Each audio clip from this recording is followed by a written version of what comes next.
It's a Wales through a goal, slots it beyond Fodringer, and the Millers are in front in the South Yorkshire derby. And for the first time in 42 years, Rotherham United win at Bramall Lane. On the edge of the box, Adoffin, he can hit them, and he does. Adoffin has scored an absolute screamer for Rotherham United. Rotherham United have secured their championship status for next season. Do me a favour, drop me off in Rotherham.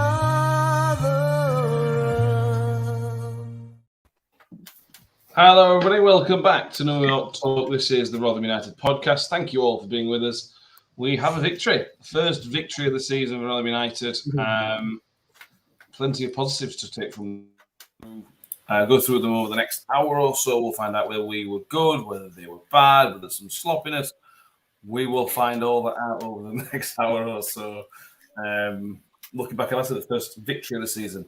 Mick is back with us. How are you doing, Michael? I'm all good, mate. Thank you. Are you? I'm very good. Have you recovered from the deadline day episode? Yes. I had a little lie-in on Saturday morning. Very, very good. Thank you. Mick, Danny, sorry, how are you doing, mate? A little bit rough from last night, but we're all right. Hey, you have to go out on a night out when you got your first win of the season. Yeah, that's fair. That's fair. Tom's about this. How are you doing, Tom? Yeah, I'm good. Always good. Good to hear. We've got loads of people with us. We've got Tim and Code who says, "Good evening, lads. Still in cloud nine after yesterday." YouTube user Gav Grundy's with us. Scott Grundy says, "Evening all. Wondered who one wanted to win. One he wanted to win yesterday." Yeah. Power Mad, Harry Kelwick, Noel Jordan's with us. As am I, Kim Hayward. Tobias is with us, who's had the perfect weekend with Hamby winning the Stockholm Derby. So 4-2 as well. Yes, very much so. Very, very good.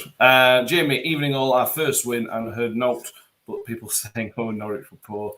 Good, nothing to do with how well we played.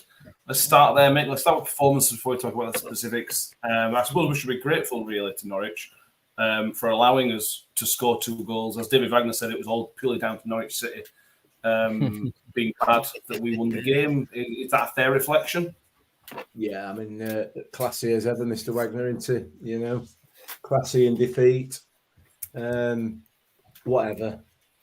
Not a fair reflection, though. Yeah, I mean, he knows what he said is inaccurate. So, that it is what it is, isn't it? I don't care. It means that we've got under his skin, which is great. Love that. I'll have a piece of that every time. If he thinks that they deserve to get anything out of that game, then I would argue he's probably in the wrong job, to be fair. So happy days. Listen, if it upsets him, That's great fun. That's what we're here for. But let me just tell you right now that I don't think anybody can question realistically. You did not deserve to get anything out of that game. Simple as. So, there you go. I think that's fair, Danny. Again, we'll talk about the specifics later on because there's a lot of specifics to pick through. We're just talking about general performances because the opening 45 minutes was. I've seen other people mention something similar. That's some of the best football that they've ever seen Rotherham United play. And for me, that first 40 minutes was right up there. We were so good in that first half. I mean, the last that I went to the game with, I was saying to her in the first half, we aren't watching Rotherham United against Norwich here. This is a different team that's turned up here. Like, it was almost like an exhibition game on how to play football. And it was like, this is fantastic, this. What's going on? Then we go 2-0 up early doors in the first half. We said hello to Simon Thorne after the game, didn't we? And we even said the fire has been started. Like we spoke for ages about there's so many sparks here and there of what we are capable of. And I think something just took with Norwich and we started a fire and they had no answer to it. Like David Wagner said, we know all about Rotherham United, how they're a direct team, physical, long ball, blah, blah. But we played Norwich at their own game, neat passing, passes around the corner and then chasing those passes and getting into really good positions. And at times, completely skinning their defenders. Some of the little passes and little manoeuvres and the passing triangles that were in the middle of the pitch, it was like, wow, where's this come from? And the best thing was, it all came off effectively, which in previous matches, you've sort of seen what we were trying to do, but it wasn't quite there. Whereas against Norwich, all the light bulbs went off. The passing triangles worked. The little passes around the corner worked. The balls from out wide into Hugo worked as well. It was just a perfect storm, really. And I think Norwich's goal came from a mix of championship quality and a bit of luck with the positioning of their player. Other than that, it was probably like a 9-10 out of 10 performance for us. Yeah, I agree. David Hope says all Norwich say is how bad they were at defending. Teams like Rotherham, no credit, just the way we like it. Mardy Bums come to mind, beaten by the better team. Yeah, I think we've talked about this a lot recently, Tom, about the style of play that Matt Taylor's trying to play. We talked and compare it to the previous regime, where the pressing was brilliant, but it was gung-ho pressing. It was just press the ball. There was so much intelligence to what Matt Taylor's trying to get these players to do. It's not press and press and press and press. It's just squeezing at the right times. And that's almost to perfection in the first half. Yeah, absolutely. And we have the players to do it as well, which, is a credit to him and to Rob Scott for bringing him in. The recruitment's been fantastic and it's finally paying off. I think this performance was probably as good as Leicester's, obviously a bit better because of the result, but Leicester are a very good team. So, but yes, side past that is that these two last performances are now the benchmark. And if we play anywhere worse than that, we know we have to be at this level. And if we do play at this level, then we'll give any team in the division a game. We gave Leicester a good game last week and probably should have got something out of it. We got 3 deserved points out of Norwich this week. And and it's all about not just the gung-ho press, but what we're doing on the ball as well. On the ball stuff is so much classier, it's neater, it's a lot more controlled, composed. Again, you've just got to credit the recruitment for that because it's been phenomenal. The players that he's brought in, the likes of Cafu, Thierry in the midfield, Green and Onyedinma out wide, they've brought us to another level. And if they can all stay fit and all stay fresh, then we're just going to keep getting better. We absolutely are. Was there a particular area where you thought that was why we were so good in the first half? Was it just a general, really good team sort of setup and performance first half? I thought we were just composed on the ball, weren't we? Which we rarely are. And to be fair, as the game went on and in the last 20 minutes, we became less and less composed on the ball. So that's something that I think we need to work on. But, we kind of reverted back to type a little bit towards the back end of the game. But certainly in that first half, we were very, very composed on the ball in all areas of the pitch. Even under pressure in our own 18-yard box, we were still looking to pass out, looking to maintain possession of the ball and not just hoof it long. So I thought what was interesting after I did make the comment on Twitter about the stupid remark from Wagner about we know all about Rotherham United. And given, we were direct, we did play some long balls up to Hugo at times throughout the game, and they weren't able to deal with them.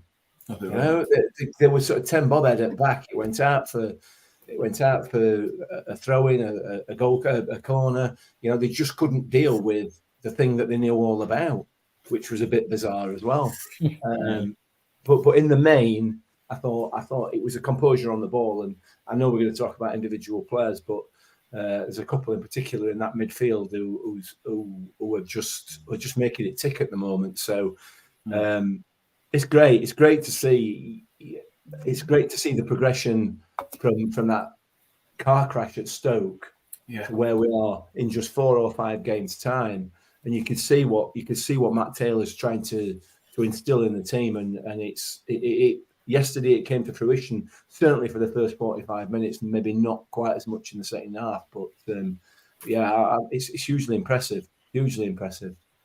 It is, yeah, absolutely. Let's talk about the first goal, Danny. Dexter Limakisa with a fine goal, a fine goal. I don't care anybody says about sloppiness. It was a superb strike. And like I said on the instant reaction yesterday, the sad thing for him is he's probably not scored a better goal of his entire career because it was just pinpoint accuracy. Yeah, I mean, in all honesty, I don't know where the whole sloppy comments have come from because that was one of the most well put together things I've seen. I mean, before that we had Onyedinma hit the post, which I think Gunn got a hand to, and that's why it went out for a corner. So the attacking threat was already there. I just didn't expect it to come from the 19-year-old defender that we've got. But it's almost, I mean, it's like a Doffin against Blackburn. It just falls for him perfectly. The only difference is that it's come from Onyedima's heads and it's just dropped perfectly. All right, you could say Norwich's defence don't react quick enough to it. Maybe that's where Angus Gunn's coming from with the sloppiness. But from our point of view, it's one of the best goals that's been scored. You know, and he's just dropped for him. He's hit it perfect. And even if you put a 2p right in the corner of the goal, he'd still hit it with that because it's just so perfect in the corner. It's like you say, it's probably one of the best goals that Len McKees is going to score in his career, and it's his first goal in his career as well. So that's the challenge for him: score a better one. I dare you. He'd have to take on 6 players and do the same again to make it better, probably. It's one of those things, Tom. We talk about this always. If you analyse every single goal stoppable one way or another. I think it's just you've got to just step back and say, right, maybe Fred's done really well to win that flick on. It might not have meant it to go to Dexter, but Fred's done really well to win that flick on, and the composure of a 19-year-old kid. You've just got to sit back and applaud that. Yeah. Well, he said in the interview afterwards that he just thought, I have to hit this if anyone saw that. So yeah, that was an interesting comment because obviously he kind of did have to hit it. I think we were all screaming for him too. But yeah, like you said, like just he's been progressing game on game, hasn't he? And I think we've all already taken to him a lot more than we have any other kind of loan signing that's come in the recent years. So yeah, to get that goal as well, which I know wasn't the winning goal, but kind of feels like it because of how good it was. You know, it really set a precedent. And like Danny said, he's got to if he starts scoring more, then we've got a goal scoring right back somehow, which is just brilliant because he can hit a ball. He seems to anyway, because his crossing ability is good. He beats his man every time. He defends very competently. He's a full package, and for 19, it's incredible. I can't imagine him staying in a Rotherham shirt past this season because I think he'll be Wolves' right back permanently. He's a very, very, very good player. Yeah, he's got a lot of what he needs, Mick. The goal's a bonus. Let's be fair. Yeah. If he doesn't score again all this season, that's fine. But he's doing the rest of the job really well. Yeah, and he reminds me of Chio. His smile is ear to ear. Matt Taylor mentioned his positivity. That's very obvious that he's just happy playing football for anybody.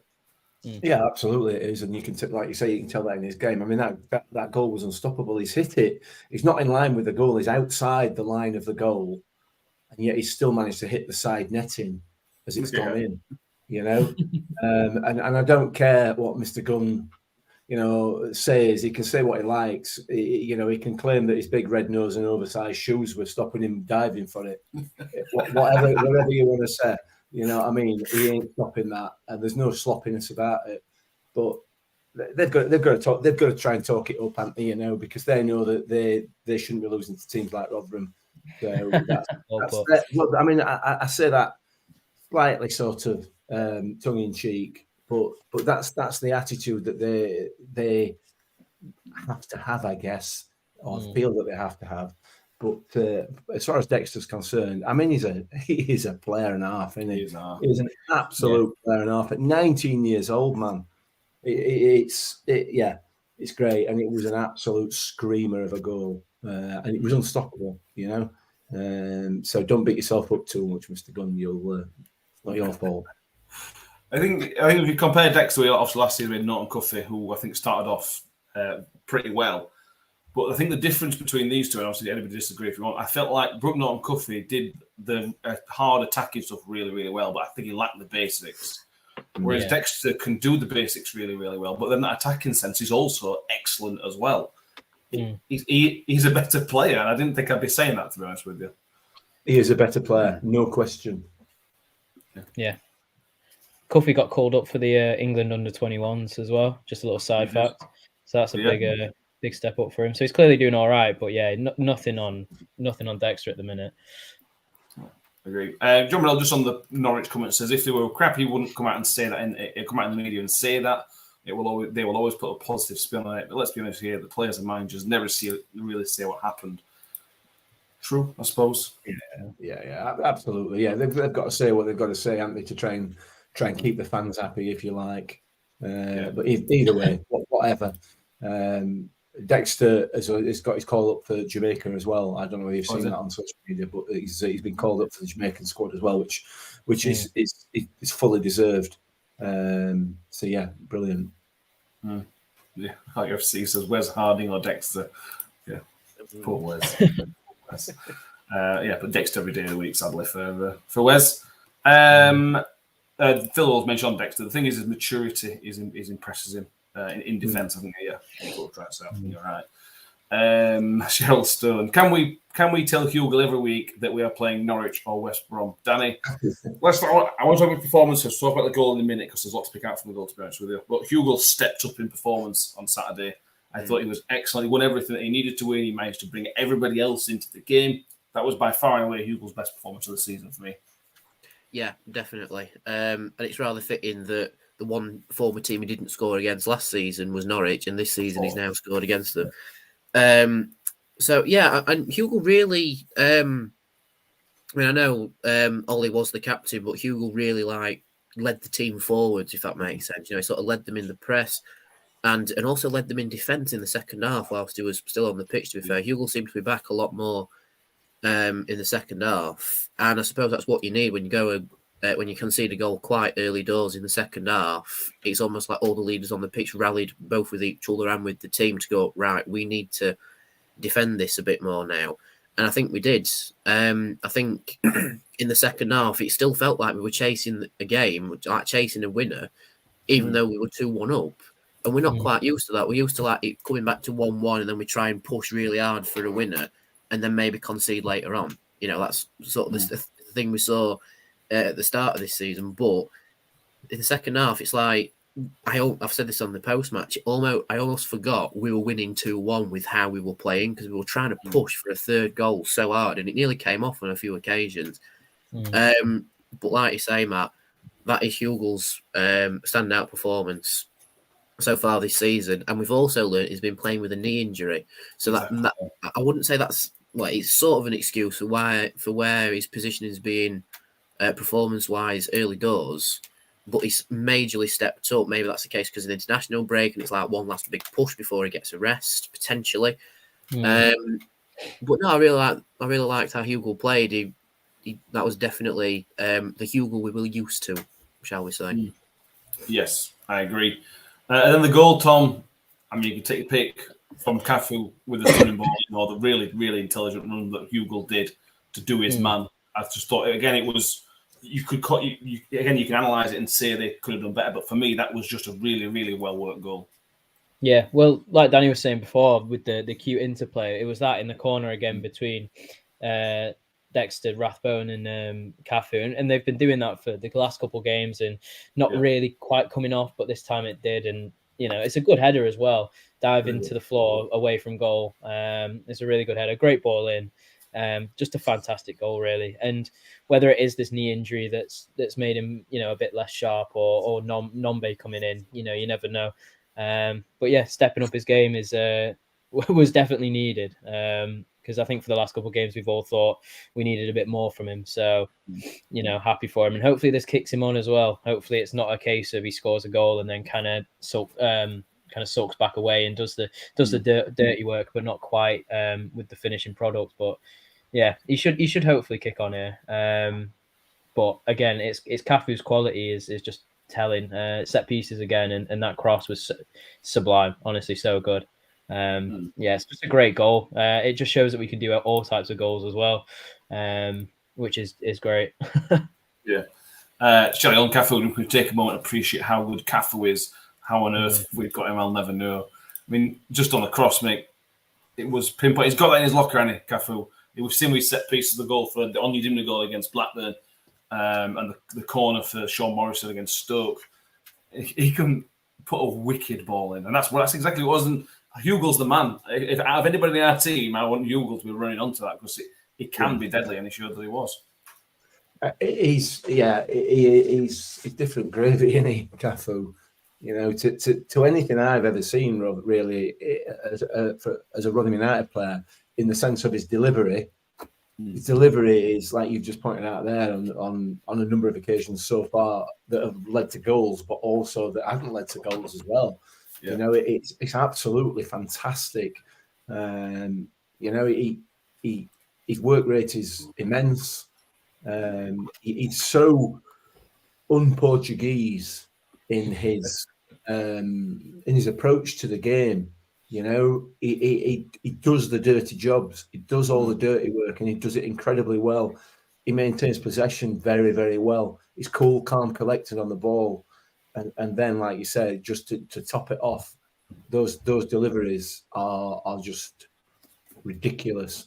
The highlights don't show that goal in all its glory, really, for me. It's the little build up prior to what you see on the highlights, the build up and knocking it about between those three players, and just sort of gaining that little bit of space for him to deliver that ball was just as important as the fantastic movement of Jordan Hugo to lose his defender in the middle. I mean, we're a bit sloppy from the defender, I have to say, but on the flip side of that, the finish was great, and the delivery was great, and like Shelley says, we've got a gem there in Cafu, and like the Forest supporters said, you know, when we signed him, you know, they were quite vociferous in the praise of him, and rightly so. I can absolutely see why. He's fast becoming one of my favourite players at the moment. You know, he's just got everything, and he's got the attitude. He's everything about him. He's got the passion. You know, it's just, yeah. He's a Portuguese Rotherham lad. He is. Yeah. Portuguese meat Rotherham. Yeah. He's the Portuguese in him. It still means he loses the ball occasionally, and he does do daft things, and he does do that at times. But you can forgive that because, like Mick says, the stuff he does. I mean, there was a flick inside in the second half. I can't remember, was it to Bramall or something like that, which was just something else. It was just something nobody else can really do in the team. So we can forgive him when he does those stupid other things, can't we? Yeah, I mean, I think every player's got like the stupidness in them to do certain things. You know, I've noticed with a few players. I think his gap between his brilliance and his worst is it's a big thing because of how good his good is. I think it's quite a big gap. Yeah. I don't think he's made any complete absolute howlers that has put him at the bottom of the pile. But I think it's the things that he has done at the top end of the pile, which, like you said, gives him greater range. But the touch around the corner to Bramall in the second half, like right in the corner, like around the corner flag, I don't know how he's done it. Honestly, I do not know how he's done it. He's flicked it with the outside of his left boot, and it's took two of their players completely out of it, and Bramall's just latched onto it, put a cross in, and if I'm being honest, I've forgotten the rest of it for various reasons. But it's like you say, it's just like I don't know how he pulls some of it off, and there was the shot he had in the second half as well that was so close to going in. It was like an inch away from the outside of the post, so just a bit more curl on it, and it's another goal in the top corner. And I think he may score a goal like that this season if he gets into that position again. Just wrap his foot round it, just a touch more, and it's in. And it would have been another goal which Angus Gunn didn't move for. Sloppy, very sloppy. Yeah. So this is on Cafu. It's the way he drives the ball out of defence and gives us more options than before. He reads the game so differently to everybody else, and that's it. I think they all worked. Those three midfield three, Tom, worked really nice because Cafu obviously is the game different to Rathbone and Tiahi. They all do different things, but in the same way they really complement each other really well. Yeah, it's because the specifics that one of them can't do, the other can, so it evens itself out. Tiahi screens really well. I think he's an absolute. He'll be a bargain, I think, in the next few years because he is fantastic. Honestly, he was. You know, they're all three of them are good, but he is a different level. He's up there with Cafu, I think. I think Paul Davis said it perfectly. He's the yin to Cafu's yang, which is quite a cute way of putting it. He does the dirty work well. He breaks up play. It's quick, gives it easy, keeps it. He's phenomenal. Cafu is a box to box physical specimen with a little bit of flicks and tricks that sometimes come off like in the corner flag, sometimes don't. I'm sure there's plenty of times that we be saying that this season. And then Rathbone's the engine, and just gets up and down everywhere. And even Rathbone is so much more technically gifted than a lot of people give him credit for. There was a chance, was it? Oh, it was the Cafu chance where he almost bent it in top corner, and he took it round one of their players, Meg the other one, and he's so technically gifted. And when you let him into those advanced areas where he can actually use it, he's one of our better attacking midfielders. So yeah, like you're saying, it's like it's a very complimentary midfield three, and I think it's what Taylor wanted for, since the start of the transfer window. You can tell because he signed Cafu and Thierry basically straight away. So that was his ideal midfield, and it's clearly coming off because they are dominating midfields of Norwich and Leicester, who you think are going to, based on their money and quote unquote prowess, are going to overwhelm us, and they didn't in the slightest. You look at Ndidi, who was, I don't know, moments away from a 30 million pound move against the likes of Thierry, and you couldn't pick which one was which. So just back on Cafu, have a clear. I forgot this. Can you remember when Cafu tried to clear? Oh yeah, He didn't try to Owen. He absolutely did clear it. Yeah, Almost the goalkeeper.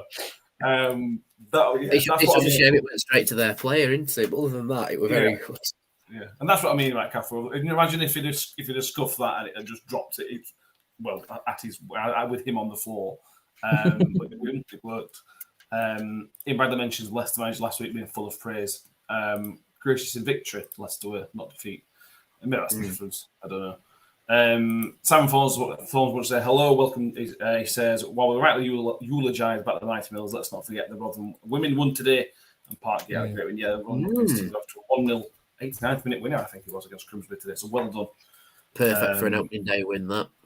Very much so. Very much so. Mick, back on Thierry. Before we move on to we'll talk about the goal in a minute, I suppose, because that was sloppy as well. But Thierry he's just so good. I'm actually going to find the words to express how good he is, but I want him on the ball. And when it got to the last 20 minutes, when we were struggling to keep hold of the ball, we were crying out for Thierry just to have a minute, just a couple of touches, because he just calms everything down. There was a moment when he was on the byline. It was on the edge of the pitch, and he just knocking the ball back to him, and he knocking it up somebody else, and he just calm and cool. Is what you need for a team that are going to be under pressure to look after the ball when we have it. Yeah, absolutely. And I sort of raved about Dan Barlasser and his ability on the ball, and I talked many years ago, well, not many years ago, about Carl Robinson, who was just a hell of a player for us in that central midfield area, and those players, I said, and I kept saying, the Dan Barlassers of this world don't come along very often, and you might not get another one for another 5 years, and then up steps Chris Thierry, who just, we've not seen a lot of him, and I don't think by any stretch we've seen the best of him. By any stretch of the imagination, he's still getting up to speed. But again, it's about his composure on the ball, his ability to just put his foot on it and have a look and knock a pass, whether it be 5 yards or 50 yards. He has got that ability just to sit in front of that back four and calm the whole situation down if it's needed, or break up the play, like you said. He is going to be. He's another one of those players that always an investment, because if we can keep him fit and developing that a little bit more, it's going to make us some money in the long run, which is what these players are all about, as far as we're concerned. The club of our size. So I really rate him already. And we're only 3 or 4 games into the season. He's got a lot more to come, and maybe we ain't going to miss our Dan quite so much. I might have to change my Twitter handle. Yeah, different. They are different. As for me, they're different. But they are different, aren't they? They do different. They are jobs. different. Yeah, they are different. They're not exactly the same player. However, they do very similar things. They've each got their own sort of individual good points, if you like. But Tahi, he's a player and a half, man. Honestly. Yeah. I agree with that, definitely. And look, why was when we talk about this in 2 weeks' time when we preview the what game do we play next? Huddersfield. Game. Yeah, Lucas says, what's going to happen when Hacks comes back in the midfield 3? You've got Jamie Lindsay coming back in as well. Let's not forget about Jamie Lindsay and all this. We're going to be spoiled. Assuming they're all fit, we're going to be spoiled for choices in that midfield 3. That's a tough decision that he's got to make at some point, Matt Taylor. Where are we with Matt Miller on Bramall? He says tremendous, particularly bearing in recent matches. Let's have a brief Colin Bramall loving Danny. Because it was brilliant. It was back to his best yesterday. I know he made a mistake against Leicester, a couple of mistakes maybe, but it was absolutely back to his best. Bramall yesterday. It was superb. Yeah, it was. I don't know whether he's had a word with himself or Matt Taylor's had a word with him, but the difference in performance level was outstanding from Bramall. I think it's almost like a proper shakedown, and he's gone again. And yeah, fantastic performance from Bramall. He seemed to be everywhere down that left side. I saw a lot of overlapping runs with Andre Green, if I'm being honest, which is what I like to see. And it was just something that seemed to click. You know, in previous matches, it's not really clicked. Like Bramall will be too far forward or not far forward enough to be on the overlap, if that makes sense. And then he'd get caught out, like what happened with Leicester, and miss a header and ended up going into the goal. But obviously, that's a little bit harsh. But against Norwich, it all clicked again on the left side. He defended really well. He put in really good tackles. So his passing was exceptional. And the overlap with Green, if that's something that we like to pursue going forward, the overlap of the wings with both on the left and the right, I'm all for it, if I'm being honest. Because seeing Bramall in a more advanced position than Green, but again creating a passing triangle between him, Green, and Cafu on the left side, it's like, I'm all for it. Because again, it will be like one of them, like 1, 2, 3, and we've gone straight back to midfield, and there's a big gap in the Norwich defence. So I'm all for it, if I'm being honest. I thought Bramall was better with Green in front of him. I thought when Onyedinma was in front of him, I thought they struggled to work together. When they were Green, I thought they were much better. Yeah, definitely. And I think Bramall's recognised that as well, because, you know, he's basically come out and said thank you for the praise, and rightly so. You know, he knew about his mistakes last week, and I'm sure he knows about how well he's played yesterday as well. I think you make an interesting point there, Matt, and I think that's possibly more a Fred issue than anything else, because we discussed it at the game yesterday. There were a couple of instances where Fred kind of let Dexter down as well in terms of the overlap and the support he was giving him. He kind of left him certainly in that second half. He kind of left him exposed a little bit. So that's maybe something that Fred needs to work on a little bit, just to sort of consider what his defensive responsibilities are, given he's playing with two fullbacks who get forward. You know, Andre Green, he worked it to a treat. And a big shout out for his performance yesterday. He again is another player that's getting back into the swing of playing full time, and you know, at a level. And I thought he was outstanding yesterday, Andre Green. I thought he was very, very good. There was one particular run in that first half where he just basically took on the whole of the Norwich side, you know, and beat them all. Unfortunately, it didn't end in a goal, but you know, he was excellent yesterday, Andre Green. Really good. Yeah, well, just negative, back to the slight negatives, Tom, of the first Norwich goal, the first and only Norwich goal. Again, this is my point where if you analyse it, you can see it's every goal is avoidable. I thought we allowed them to. I thought the guy who crossed it, and I can't remember the name was. I thought we allowed it to dance through. I don't think we put up enough of a challenge. And once the ball went in, there was not much defensively we could do. I thought that initial part was avoidable. Yeah, I mean, like Danny said, there was a bit of luck involved. But like you said as well, Matt, there was the point that it was very much avoidable, especially with the I think it was Jonathan Rowe, who just kind of waltzed past Lembikisa, and then Humphreys didn't get tight enough, allowed him to get the cross in, and then I know it's a bit of luck because it took a deflection to him, but for I'm not going to try and pronounce it, Fashnat or something, to be within the 6 yard box. Yeah, to be within the 6 yard box unmarked is a pretty, you know, it's not a great look defensively. But I think it's the way that we responded, which is the way that we don't usually respond when going a goal down, and we got on the front foot. I know it's been said that it looked like we were losing the way that we were playing, but I think it's just more a mentality thing now. Is that we put ourselves 2 goals ahead, so that we knew if we did concede, then it's not the end of the world, and it's about keeping that momentum going and switching it. Because that was a solid, I don't know, 15, 20 minute phase of where Norwich looked like they were, getting into it a bit more, becoming a bit the better side. And then we hit back instantly, and Cafu almost scored, and then we looked more in control to the point where the last 8 minutes of the stoppage time, if you watch it back, we're not really in any danger at all. They don't create any clear-cut chances of note. In fact, you think we create more. Green had a header back post that was just too high.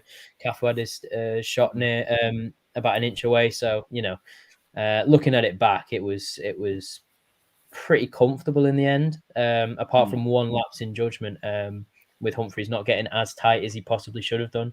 But again, it's because it was a good run, and just poor defending, not picking up the man in the middle. But it happens sometimes. Most of the time, you don't get punished. But yesterday we were, but not to a great extent, because that's the only real chance of note that you'd argue they had. I think that's fair. John Morrell says unmarked in the 6-yard box might be seen as sloppy. Yeah, you could say. Some people would say it's sloppy. We're not one of those people, but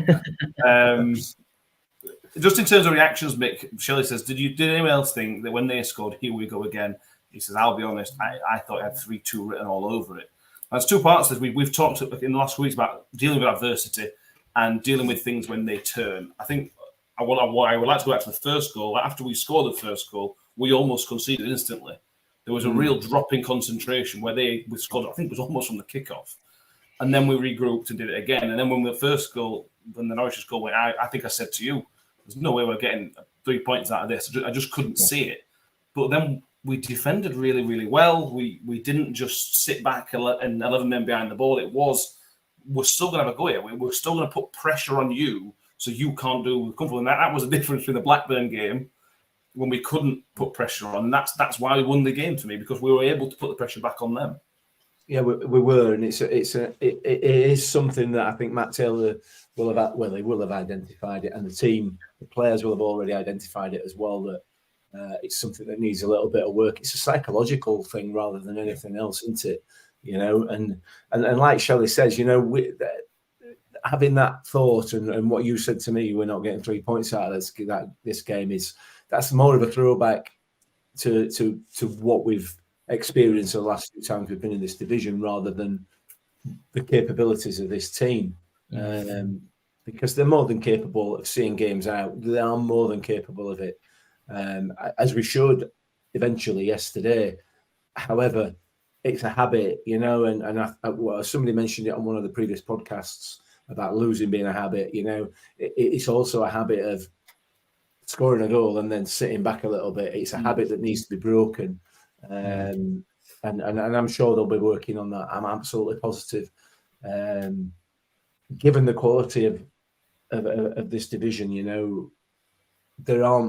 we've played Leicester City, we've played Stoke, we've played Norwich, where these things, and Sunderland, all of whom are quality sides.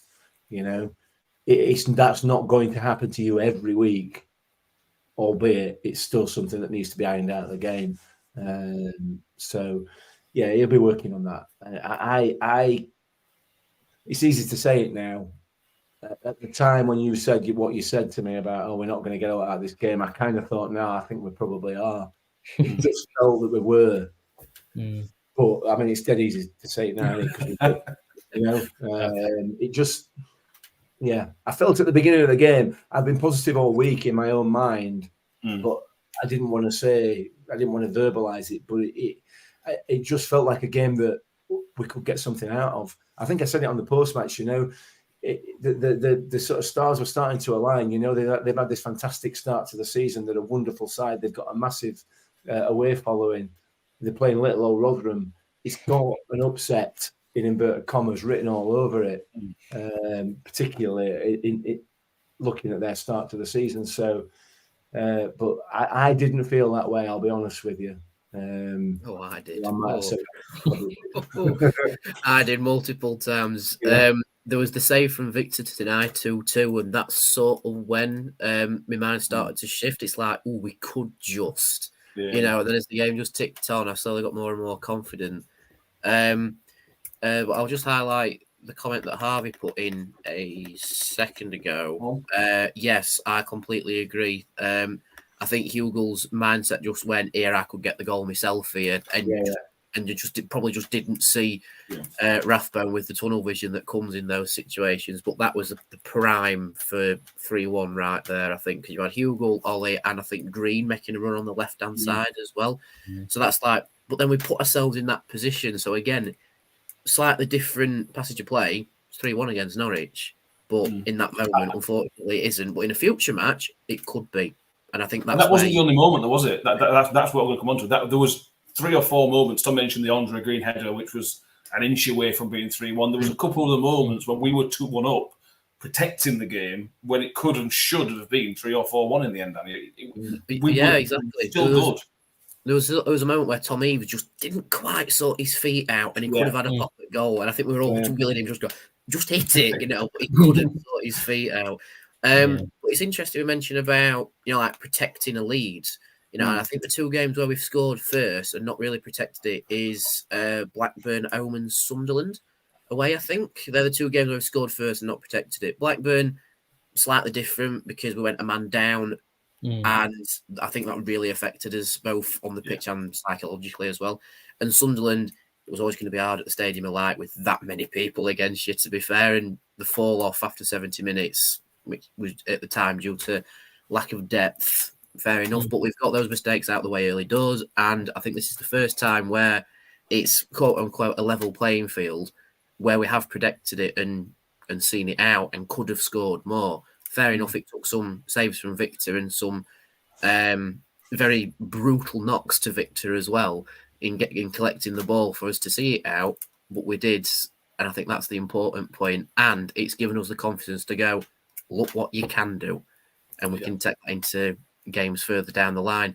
My only, not negative spin, but thought process coming off that line of thought is how will we deal when we go behind at home to start with? Will we see a performance like Leicester where we dig in and try and get a goal back? Or is that when it gets a bit shaky? We've not really had it yet, but we'll have to wait and see with that one. And finally from me, Mick, you've listed all the teams that we've played early doors. Stoke, who were very good against us in both games. Sunderland, Blackburn, Leicester, and now Norwich. I'm quite happy to be out the cup and have 4 league points in those opening games now. That will be pushing like top probably 8 or like top 8 or so this season, I think, unless there's a catastrophic drop off from one of them. Yeah, they will. Matt Miller says, love Victor's Jurgen Klopp impression at the end. What a bloke. Come on, Sweden. You'll have a chance next week. Oh, we'd love Victor again, make his first appearance. It's France in Italy or something like that. It's something ridiculous. But yeah, Tom, let's talk about Victor for a minute, because he made a couple of saves, but I think the saves he made were relatively routine, to be honest with you.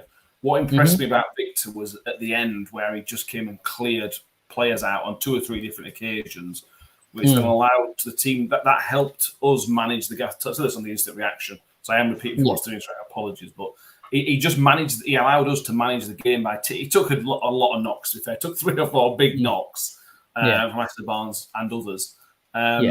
But that's where I think I'll be fair. I'll be honest. I think that's where Victor's improved, because I think his command of his box on Saturday was as good as it's probably been maybe ever. Yeah, I'd agree with the ever. I think that was one of the things I think everyone can see is a bit.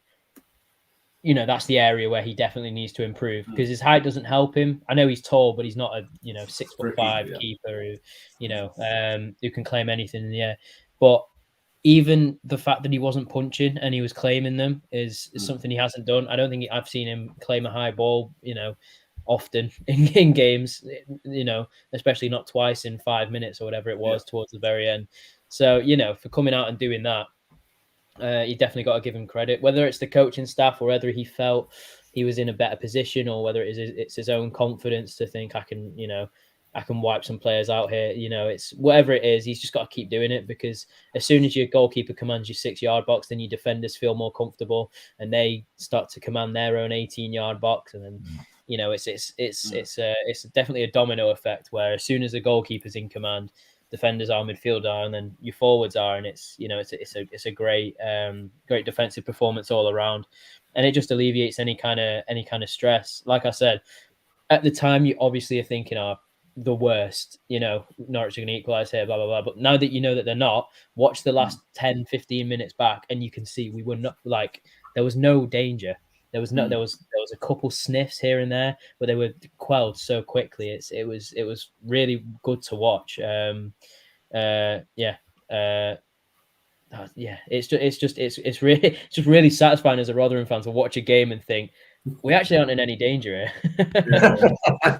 Especially in the last 10 minutes. Very odd. Just because because we've had such horrific history of it. It was good. And I think that's the kind of, I was talking a couple of weeks ago about maybe we didn't have quite the leadership at the back, and I think that's definitely changed. If you look at them all geeing each other up, Cafu's definitely come in and been a bit of a leader. Blackett's turning into a bit of a leader. Obviously, Rathbone and Hugo were last season and still are. So yeah, it's a more balanced, well positioned side to get at teams and to also defend really well. Yeah, just on Victor, because we always love a Victor Loving. I would expect. The last one where he came out, it was almost on the edge of the box, the ball, and I saw him come out of the goal. My, it's not your ball, and then he just cleared out a player and won the ball and hurt himself on the way down. And yeah, it's just if you've got players literally putting their bodies on the line to get 3 points, I think Victor epitomises almost as fans, to be honest. Is what we expect, what we want, what we all aspire to, I suppose, as a player to be. Yeah, it's difficult. It's difficult to have a conversation about Victor, isn't it? You know, because he does. He feels the same way we do. Feels the same way we do. He feels the same way we do about his own club, but he feels the same about this club as well. You know, he absolutely loves it, and you can just tell by the way he plays. And I think what's interesting was that in that first half, he had nothing to do. No, he didn't. Tobias texted me at half time because he was too drunk to be able to watch the game. So tonight were going on, and Victor were playing, and I said, "Well, he's been bored. He's been bored for the first half because he's not done anything." And yet, then in the second half, when he's called upon, he's there. He's absolutely there. Sign of a good keeper, that real sign of a good keeper. Absolutely. And much like yourself, you know, that sort of take at the end, at the edge of the 18-yard box, it just oozes confidence, you know. And like Tom said, it gives confidence to the defenders, it gives confidence to everybody in the team that you know that even if all 10 of you aren't able to do your job because of, for whatever reason, you've still got somebody else back there who's going to do it for you. He didn't have a great amount to do. However, what he did have to do, he did it exceptionally well, as he always does. A bit pointless talking about it, really, because you know what he's going to do, don't you? Well, we had comments last week that he's maybe not has been as good this season as he has. So when we get a moment to praise him, we're going to praise him. And to be fair, I probably led that. I probably led that charge, didn't I? But it's set a hugely high bar. Yeah, you know I think that's the thing. Yeah. I swear that the tech quotes from our podcast, print them out and just give them to the players to stick on the bedroom wall. It's like Mick said, "You've set the bar higher, you're not there yet." And then suddenly Victor pulls off a brilliant display. Yeah. Well, if that's the case, can I just say, Cohen Bramall, well done, mate. I know you've discussed Cohen Bramall already, and absolutely top draw, and everybody were criticising in your face. Absolutely. Yeah. We've talked about left back, we've talked about right back, we've talked about the keeper. Let's talk about the two centre halves, Danny. Shelley says, could we potentially talk about Humphreys and Blackett in the same way as Swales and McIntosh in terms of best defensive points? That's a big call. I'll be honest with you, Danny, I want to start with Blackett on this one, because when Tyler Blackett came to us, he came with a bit of stick from Donald in the comments, one of being one of them. He came to us as not really a championship player. He's got a mistake in him, is this, that, and the other. He's just been so composed. When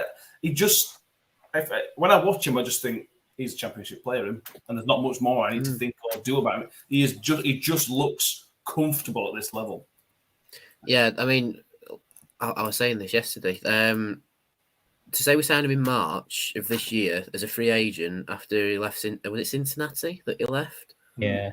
And it was like, okay, when he signs, like the level he's improved for the start of this season is quite frankly astronomical, really, because he's so calm on the ball. He clears it well. He's always diving in for the headers and getting it clear. I mean, we praised Cam Humphreys last season for how steady he was, but now he's got a partnership with Blackie. It's like, good Lord, we've got two of them. You know, we've got two very calm and composed defenders. Like, all right, fair enough. They still have little mistakes in them, but the human, of course, they will do. But Tyler Blackett's been incredible so far this season. And like people are saying, comparing him to Swales and McIntosh, unfortunately, that was a bit before my time as a football fan. But if that's the level, then wow. Wow. It could be one of the best defensive partnerships I could see as a Rotherham fan if it's peaking at that level. Because obviously I've seen like Richard Wood and a lot of defenders, like Semi Ajayi, just to name one of them before he got played slightly more forward. But with this, if that's the level people are comparing it to, then wow. Just wow.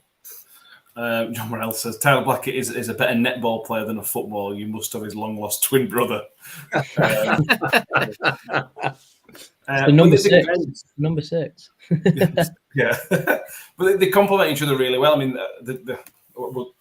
Shelley's mentioned those two. So in terms of Swales and McIntosh, you had a brute in Chris Swales and a sort of Rolls-Royce player in McIntosh. These are both just footballers. They are very good with their feet, and that's clearly what Matt Taylor wants, because Sean Morrison isn't playing. So he clearly wants people who are comfortable with the ball at their feet. And I think Tyler Blackett, if you watch Tyler Blackett, is a leader as well. He told Victor off more than once for his kicking, and he's told Bramall off a lot. Tyler Blackett is another leader on that pitch. Maybe at his age he should be, but I'm really happy with those two. Yeah, absolutely. Absolutely. There's one or two names being mentioned in the comments of Paul Stancliffe and the like from years ago. We've had quite a lot of quality centre backs over the years, and I certainly don't put Tyler Blackett in that list at the moment. But he's doing so well, and that's not a criticism in any way. You know, he was absolutely immense yesterday. Cam Humphreys, on the other hand, I thought yesterday, by his standards, he was all right. You know, I think he made a couple of mistakes. I think he wasn't quite as involved in the game. There were no major issues by any stretch. He gave the ball away once or twice, didn't he? Yeah, it's another Victor issue, isn't it? With Cam Humphreys, you know, the bar is so high, and everybody knows what I think of Cam Humphreys. He has the ability be probably the best centre back we've ever had at this football club. He has that ability. He's got some more progression to do, and he's got some more development to do. But there were some. He has got absolutely everything that you need. So the partnership he's forging with Tyler Blackett is excellent. It's really, really good. We've got Grant Hall to come back if necessary. We've got Sean Morrison, who's been a bit iffy of when he has come in. However, you know, he's another one of those players, a la Richard Wood, you know, who if he's been out for 4 games, the first 2 games you think, what on earth are we doing playing him? And then 3 or 4 games in, all of a sudden you realise why. And I suspect Sean Morrison is going to be of a similar ilk, a bit like somebody that we're going to come and talk about in a minute, I suspect. So, it's in that area. We said it at the beginning of the season or pre-season. We're looking very, very strong. First 4 games, that's proved possibly not to be the case. However, I just think that none of these players become bad players overnight, and their quality will start to shine through. But Tyler Blackett were immense yesterday, yeah, definitely. Yeah. John Morell says, Nick critical of Cam Humphreys. That's his motivation on the dressing room wall next year. Cam Humphreys' biggest fan as well. Unbelievable. I am, yeah. Just to mention some older players. Mullen and Stancliffe for the Central drew the 80-81 team. Miller's conceded 8 goals in 23 home matches. Stancliffe and Tommy Spencer from Ian Bradley. Yeah. And Matt Miller says Tommy Spencer, Bob Delgado. Delgado, wow, yeah. Wait, so if we conceded 8 goals in 23 home games, we've conceded 5 so far this season, so we're only allowed to concede 3 for the rest of the season now. Yeah. I think me, Mike, and Ian should have just our own little podcast together and talk about the good old days. We'll call it New York Talk, the good old days. Yeah. We'll get John Breckin on, and John can. We'll be away. We'll listen to it, but we'll enjoy ourselves. Tom, let's talk about another player, Fred. On your team. We briefly mentioned him earlier, but Shelley brings up a question which I've seen a few people mention on social media. Because here's one for debate: is Fred better than Chio, or at least could be? Both different players, but I admit Fred looks more comfortable on the ball. Big shout, because Chio was an excellent player, but Fred did seem to impact the game more than Chio did, Tom. Early days, it's 5 games in there, I suppose. Yeah. I mean, it's rich saying it now, but I think a lot of Rotherham. I personally didn't like Chio's end ball, end delivery. I thought his crossing could always improve, and that's something that Fred obviously can do very, very well. Like you say, he impacts games a lot more. He speeds up play, he slows it down, he can win fouls. Whereas Chio was kind of all guns blazing down the wing. He'll carry the team up the pitch if needs be, and that was perfect for what we were at that time. Absolutely perfect. Whereas Fred is perfect for this team, and it's a different style of a team now. So to compare them, I think, is a bit unfair. At least give it a season. But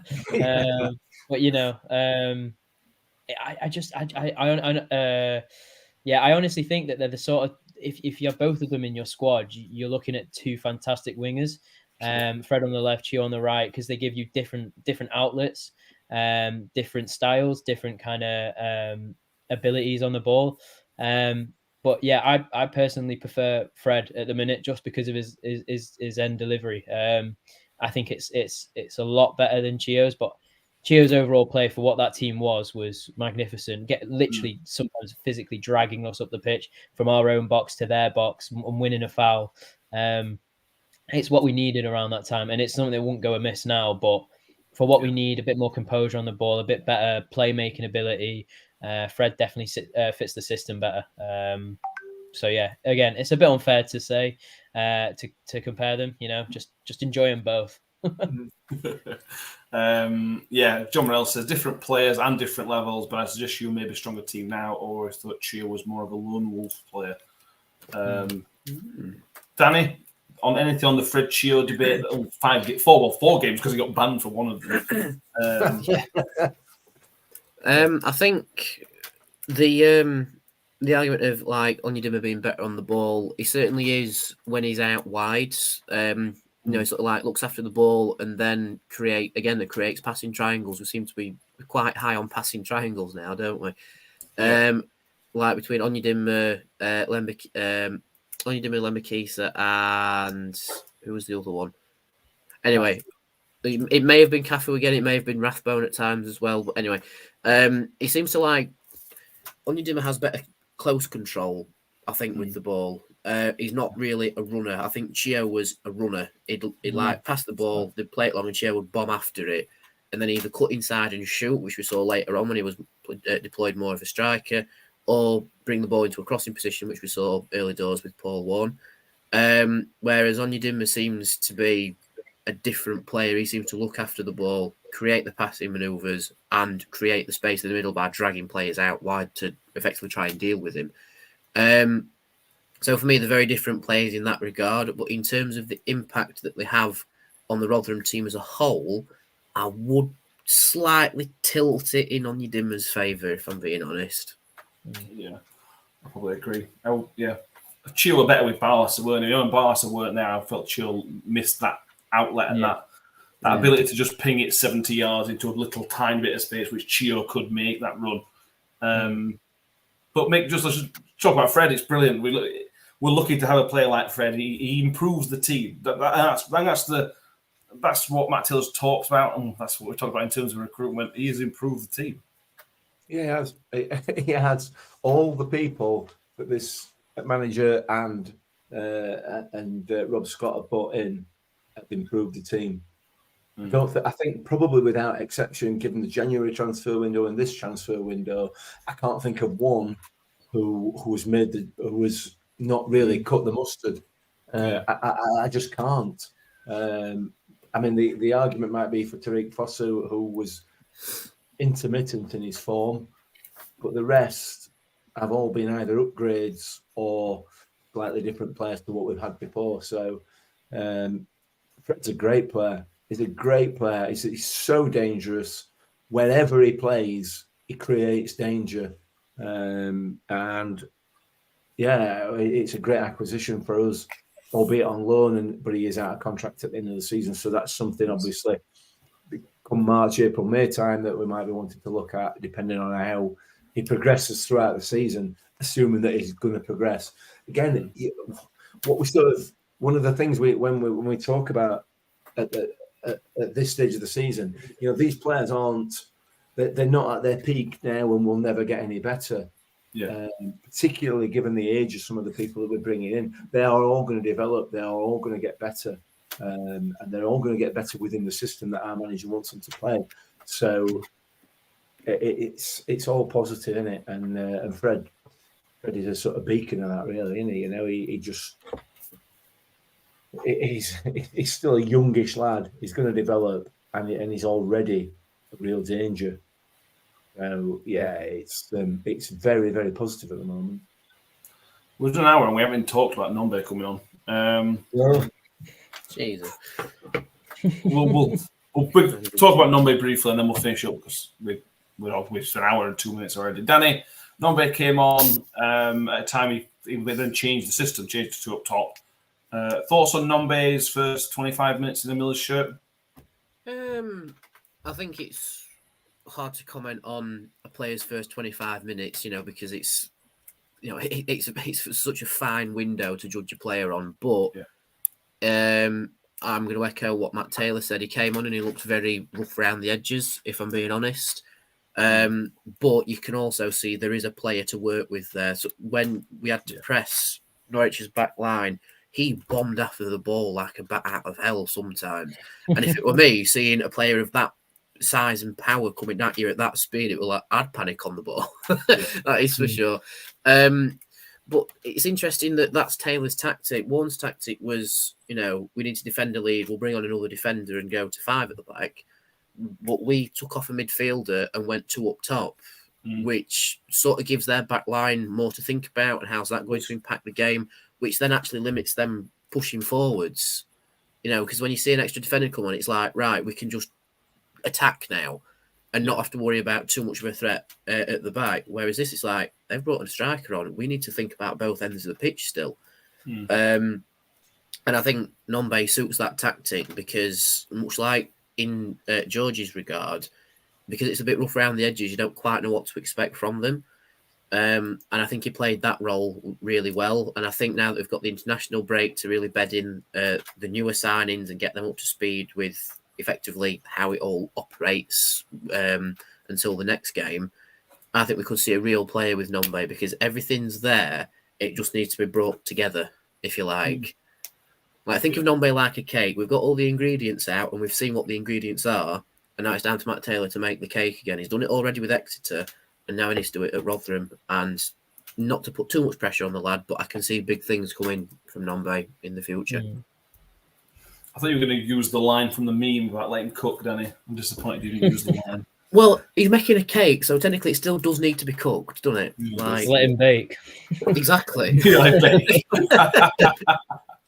Matt Miller, we're not going to spend too much time on this. Matt Miller says, unlike him to have a pop at the ref, what was he doing playing 4 minutes added in the first half and Ashley Barnes 5 inside? And then, I think he put 3 minutes up and he played to 4. Even though nothing happened in usual time. That was bizarre. Although other than that, I think the referee had a good, quiet game. He didn't make any decisions that he didn't need to, and there's obviously 1 or 2 that we're going to argue about. But We got a bit hung up on that. He didn't fall over. He didn't fall for the throwing yourself on deck by, I can't remember his name now. Yeah, Ashley Barnes tripping over his clown shoes. He didn't fall for that, did he? I've seen a couple of Norwich players, fans suggesting that he should have had a penalty. I mean, it's just embarrassing, man. It's absolutely embarrassing. I'm not a fan of Ashley Barnes, I'll be honest with you. I know. He's one of those sort of players that, you know, he's been around a long, long time in the Championship, and yeah, he might have scored goals. Yeah, he might have been successful, but I suppose if he were playing for us, I'd really like him because he's a bit Jordan Hugo in that sense, isn't he? But he throws himself about like it's just embarrassing. It's absolutely embarrassing. It's just it's almost funny. And the referee he weren't having any of that, which was very, very good. Yeah, John Morel says, good point, Danny. You see young coaches nowadays seem to protect the read by bringing more adventurous on, whereas old school managers, a little bit poor one, would bring defenders on. Yeah, and that's certainly the way forward seems to be. Michael Miller says Taylor described Numbit as raw as rats. Never heard that before. No, I've never heard that before. That's a new one. I haven't heard that before. Yeah. Let's just talk about the start of the season. Well, we'll go to 110, Tom. But start of the season, we're sitting here with 4 points. We could and should be sitting here with 7 points, 2 from Blackburn, 1 from Leicester. Had we managed our at a situation, but that put us. Table doesn't matter, but it put us in a really good position. But we've got 4. Are you happy with? Bearing in mind who we've played, are you happy with 4 points? Yeah, 4 with who we've played and the performances that we've put out and not gotten results, i.e. Sunderland and Leicester, you think valid? I think the only game where we got what we deserved was the Stoke game and the game yesterday, sorry. And then those 3 games in the middle, you kind of think, well, we didn't quite deserve what we got. So if you're looking at it's still early on in the season, 4 points compared to 10 points doesn't really matter at this point, especially because I've got 50 quid riding on the line that we get 3 back-to-back wins. So, yeah, here's 1. Huddersfield, potentially 2. Pressing will be hard for 3, though. Oh, not for me. Okay, we can believe. I think that the table can turn around so easily. I think it's to do with performances at the minute. It's to do with getting players in and sharp, especially if Taylor's looking to indulge in the free agent market. And then points will come like they did against Norwich yesterday. Because going into this game, Norwich were clear, by far and away, the favourites. And that's not to say that we weren't bad, but they were unbeaten. They were battering teams. They were 3rd in the league. As our favourite podcast pointed out, you know, they looked like the best league in the best team in the league. So, you know, everything hinted towards us not, you know, doing anything. And we did. We were better side, and we came away with 3 points. And that's just going to be the same. That's going to be the same. That has to be the same benchmark for every game that we play now. Is that even if we don't play well, we compete, and when we do compete, we do inevitably play well. So, you know. Let's hope that Huddersfield and Preston are 2 wins as well, because then everything changes and we're back up to playoff places supposedly. Yeah, exactly. So yeah, at the moment I'm happy because the performances are good. As soon as the performances drop, that's when you've got to kind of question it. Agree. Shell Stones after Southampton 5-0 loss, 2-1 at Huddersfield. Or Southampton going down. Southampton, they did not look good. They did not look good. It's the fact that they just paid Sunderland 10 million for Ross Stewart and then Sunderland go and batter them 5-0. And I was saying, like, this team's just come down from the Premier League and they've been absolutely rinsed by Sunderland.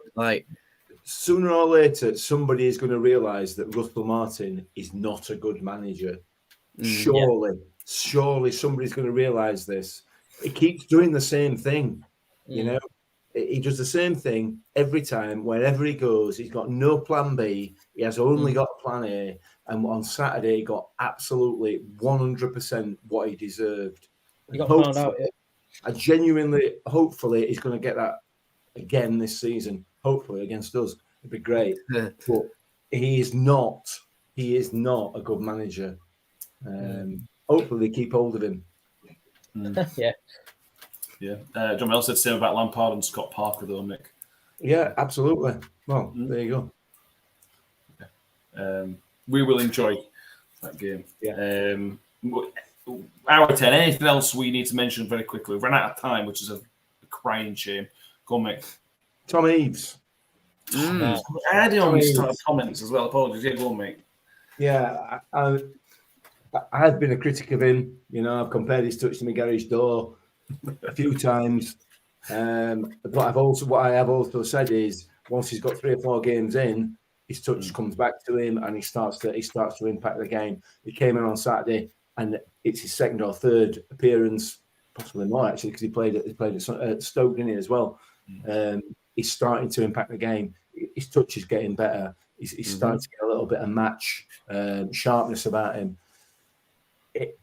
He's going to score a goal for us at some stage. I was just about to say that, yeah. And when he does, I don't know how many rows I am from the pitch, but I might well be down the bottom.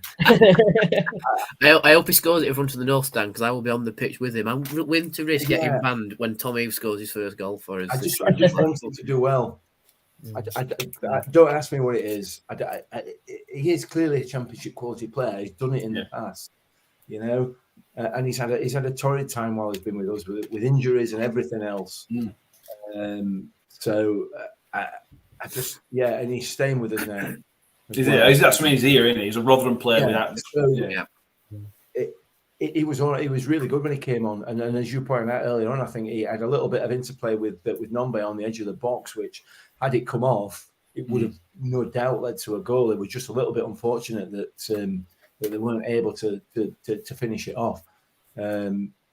He's going to have an impact for us this season, I'm sure. At least I hope so.